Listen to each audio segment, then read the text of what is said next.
तर आता आपण AutoCAD मध्ये पाहणार आहोत की ड्रॉइंग कसं केलं जातं. त्यासाठी आपण सर्वप्रथम लाईन कमांड कशी यूज केली जाते ते पाहूया. तर या ठिकाणी मी लाईन कमांड घेतो आहे. एका पॉइंटला क्लिक केल्यानंतर मी माझी लाईन ड्रॉ करू शकतो दुसऱ्या पॉइंट पर्यंत. पण त्यासाठी मला या ठिकाणी डिस्टन्स सुद्धा टाकता येतं. ती सोय या ठिकाणी केली आहे. मी टाकतो 3 आणि एंटर केल्यानंतर नंतर असं 3 डिस्टन्स वरती ही लाईन कट झालेली आहे. अशा प्रकारे पण कमांड मात्र या ठिकाणी एक झालेली नाही. मी लाईन कंटिन्यू करू शकतो दुसऱ्या अँगल मध्ये. आणि जर तुम्हाला ही कमांड या ठिकाणी चेंज करायची असेल तर तुम्ही त्यासाठी एंटर करू शकता. जसे मी एंटर केलं त्यानुसार ही कमांड या ठिकाणी फिनिश झाली. तर अशा प्रकारे ही लाईन ड्रॉ झालेली आहे. पुन्हा त्यानंतर पुढे कमांड आहे पॉलीलाईन. तरी पॉलीलाईन आणि लाईन यामध्ये काहीसा डिफरन्स आहे. ही लाईन कमांड प्रमाणेच काम करते. लाईनला डिस्टन्स टाकतो 3 आणि एंटर केल्यानंतर या ठिकाणी ती कट झाली. पुढे मात्र मी पुन्हा ती लाईन कंटिन्यू करतो आणि एंटर. तर अशा प्रकारे मी ही लाईन ड्रॉ केली आहे. मी जेव्हा या लाईनचा एक सेगमेंट क्लिक करतो तर तुम्ही पाहताय की पूर्ण लाईन सिलेक्ट झालेली आहे. म्हणजे एक सेगमेंट क्लिक केल्यानंतर पूर्ण लाईन सिलेक्ट होते. म्हणजेच ही लाईन पूर्ण एक ऑब्जेक्ट आहे. मात्र जेव्हा मी लाईन कमांडने लाईन ड्रॉ करतो तेव्हा मात्र प्रत्येक सेगमेंट हा वेगळा असतो. म्हणजे काय तर मी एका सेगमेंटला क्लिक केल्यानंतर संपूर्ण सेगमेंट सिलेक्ट होत नाही. फक्त एक सेगमेंट तेवढं सिलेक्ट होतं. हा लाईन आणि पॉलीलाईन मध्ये डिफरन्स आहे. त्यानंतर लाईन ड्रॉ करताना अजून एक ऑप्शन आपल्याकडे आहे. तो म्हणजे जसं मी डिस्टन्स टाकतो 3 आणि एंटर केलं तर पुढे लाईनला मी अँगलही टाकू शकतो. तुम्हाला फक्त या ठिकाणी आधी डिस्टन्स टाकायचं आहे 2 आणि टॅब हे बटन एंटर करायचं आहे. टॅब बटन प्रेस केल्यानंतर तुम्हाला पुढे अँगल चेंज करता येतो. या ठिकाणी 30 आणि एंटर केल्यानंतर कमांड फिनिश होते. तर हा 30 अँगल असणारा या ठिकाणी लाईन तुम्हाला दिसत आहे.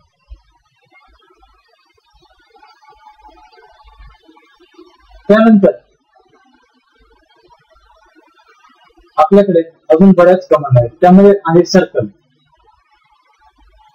सर्कल मध्ये पहिला ऑप्शन आहे सेंटर रेडियस.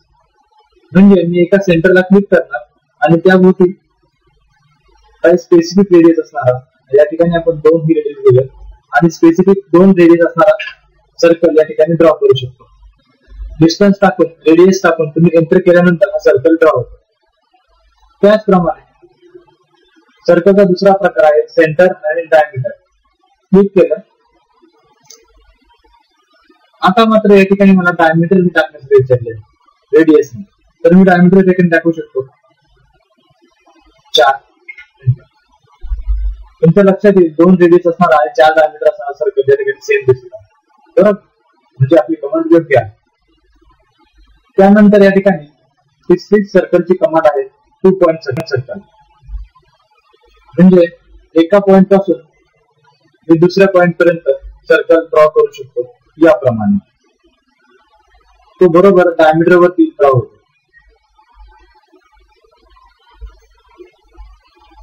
त्यानंतर 3 पॉइंट सर्कल. या ठिकाणी डिस्टन्स टाकत आहे डायमीटरसाठी आणि एंटर केल्यानंतर पुन्हा तिसरा पॉइंट मला या ठिकाणी विचारला आहे. तर तो मी माझ्या गरजेप्रमाणे कोणताही पॉइंट या ठिकाणी घेऊ शकतो.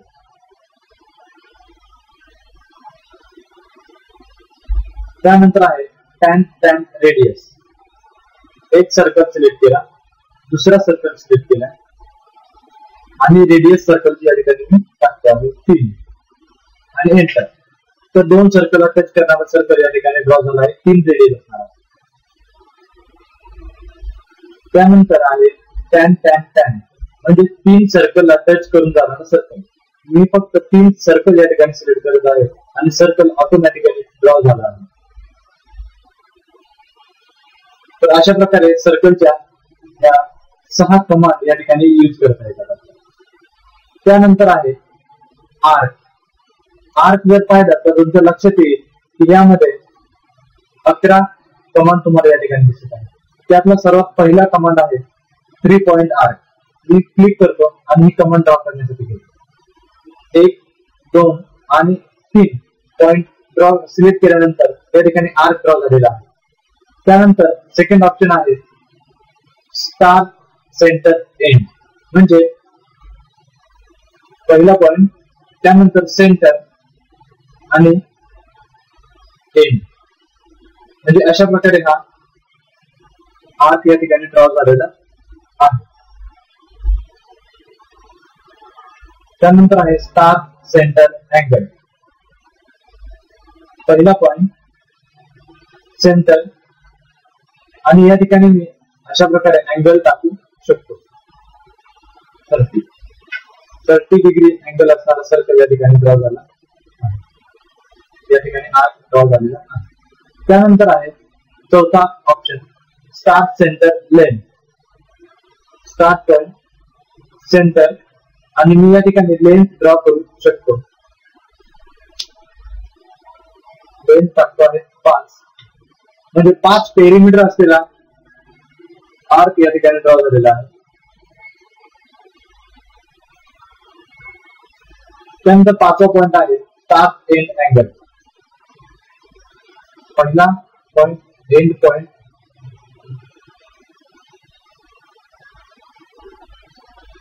आणि अँगल या ठिकाणी टाकू शकतो.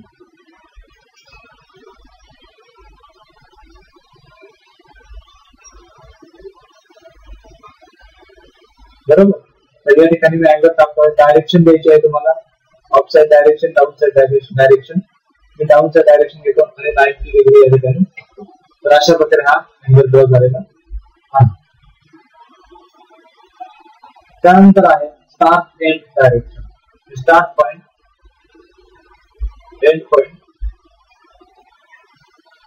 आणि डायरेक्शन. तुम्हाला वरच्या साईडला हवा आहे, खाली हवा आहे, अप साइड आणि डाऊन साइड या प्रकारे डायमेन्शन मध्ये अँगल या ठिकाणी देऊ शकतो.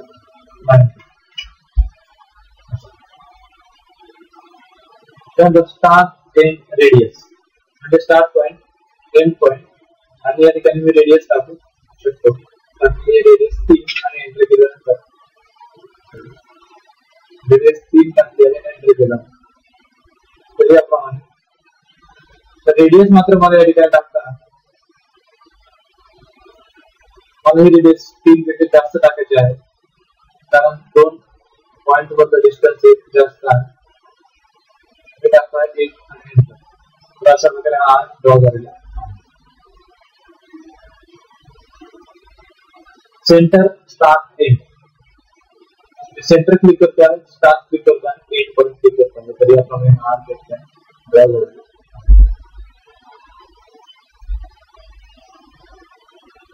त्यानंतर आहे centre start angle, centre point start point आणि अँगल मी या ठिकाणी टाकू शकतो. मी अँगल टाकत आहे. तुम्ही पाहता की जसं अँगल येतो ना तसं दिसत आहे. आर्क जो ठिकाणी इन्क्रीज होत आहे, अँगल टाकतोय 60, तर याप्रमाणे 60 अँगल टाकल्यानंतर आपला आर्क या ठिकाणी ड्रॉ झालेला आहे. त्यानंतर आहे centre start length, centre start आणि लेंथ मी या ठिकाणी टाकू शकतो. 30 लेंथ असणारा, 30 पेरिमीटर असणारा या ठिकाणी आर्क ड्रॉ झालेला आहे. त्यानंतर कंटिन्यू आहे. तुम्ही त्याच आर्कला पुढे कंटिन्यू करू शकता वेगळ्या पॅरामीटर्स देऊन. सर्कल तुम्हाला ड्रॉ करता आता तुमच्या चेंजेस करू. तर याप्रमाणे आपण आता लाईन, पॉलिलाईन, सर्कल आणि आर्क या 4 कमांड या ठिकाणी पाहिल्या. त्याचे सब कमांड सुद्धा आपण या ठिकाणी पाहिलेलं आहे. त्यानंतर आपण पुढे पाहूया रेक्टँगल कसा ड्रॉ केला जातो. तर रेक्टँगल आणि पॉलिगॉन असे 2 ऑप्शन्स आपल्याकडे आहेत. आपण आता रेक्टँगल पहिला पाहूया. जेव्हा मी रेक्टँगल ही कमांड घेतो, मला पहिला पॉइंट ड्रॉ करायचा आहे आणि डायगोनल वरती त्याच पॉइंट मधून जाणारा दुसरा पॉइंट ड्रॉ करायचा असतो त्याच्या अपोजिट साइडचा. त्या अगोदर मला या ठिकाणी डिस्टन्स सुद्धा टाकण्यासाठी ऑप्शन्स आहेत. मी डिस्टन्स टाकत आहे 40. त्यानंतर ही झाली लेंथ. त्यानंतर विड्थ टाकण्यासाठी मला टॅब हे बटन प्रेस करायचं आहे आणि टॅब देऊन मला 30 ही डिस्टन्स टाकत आहे. तर तुमचं लक्षात येईल की या ठिकाणी 30 बाय 40 चा हा रेक्टँगल ड्रॉ झालेला आहे. सॉरी 40x30 असं डिस्टन्स याचा आहे. त्यानंतर पॉलिगॉन. तर पॉलिगॉन ड्रॉ करताना नंबर ऑफ साइड्स मला या ठिकाणी एंटर करायचे आहेत 5. एंटर केल्यानंतर मला पॉलिगॉनचं सेंटर विचारलं जातं. त्यानंतर जेव्हा मी सेंटर पॉलिगॉनचा क्लिक करतो तेव्हा सर्कलचे दोन प्रकार या ठिकाणी विचारले जातात, इन्स्क्राइब्ड इन सर्कल आणि सर्कमस्क्राइब्ड अबाउट सर्कल. इन्स्क्राइब्ड म्हणजे सर्कलच्या आतमध्ये असणारा पॉलिगॉन, सर्कमस्क्राइब्ड म्हणजे सर्कलच्या बाहेर असणारा पॉलिगॉन. मी पहिला ऑप्शन घेतो. त्यानंतर तुमचं असेल की मी या ठिकाणी रेडियस टाकत आहे 20 रेडियस म्हणजे जेव्हा मी सर्कल ड्रॉ करेल या पॉलिगॉनच्या सेंटरला त्यावेळेस तो सर्कल त्या पॉलिगॉनच्या प्रत्येक पॉइंट मधून जाईल. बरोबर. त्यानंतर पुन्हा तो तीच कमांड घेतो. त्यानंतर सेंटर क्लिक करतो आणि सर्कमस्क्राइब अबाउट सर्कल असा ऑप्शन घेऊन या ठिकाणी मी रेडियस टाकत आहे 20. आता मात्र तुमच्या लक्षात येईल रेडियस दोन्हीची सेम आहे, पण हा पॉलिगॉन थोडा यापेक्षा मोठा दिसत आहे. कारण जेव्हा मी ह्या पॉलिगॉनच्या सेंटरला सर्कल ड्रॉ करेल तेव्हा तो पॉलिगॉन त्या पॉलिगॉनच्या सेंटर मधून सर्कल ड्रॉ केला जातो. त्या सर्कलची पेरिमीटर या पॉलिगॉनच्या बाजूला टच करून जाईल आणि इन्स्क्राइब्ड मध्ये सर्कलच्या अँगल मधून टच करून जातो. तर अशा प्रकारे हे दोन प्रकारे यामध्ये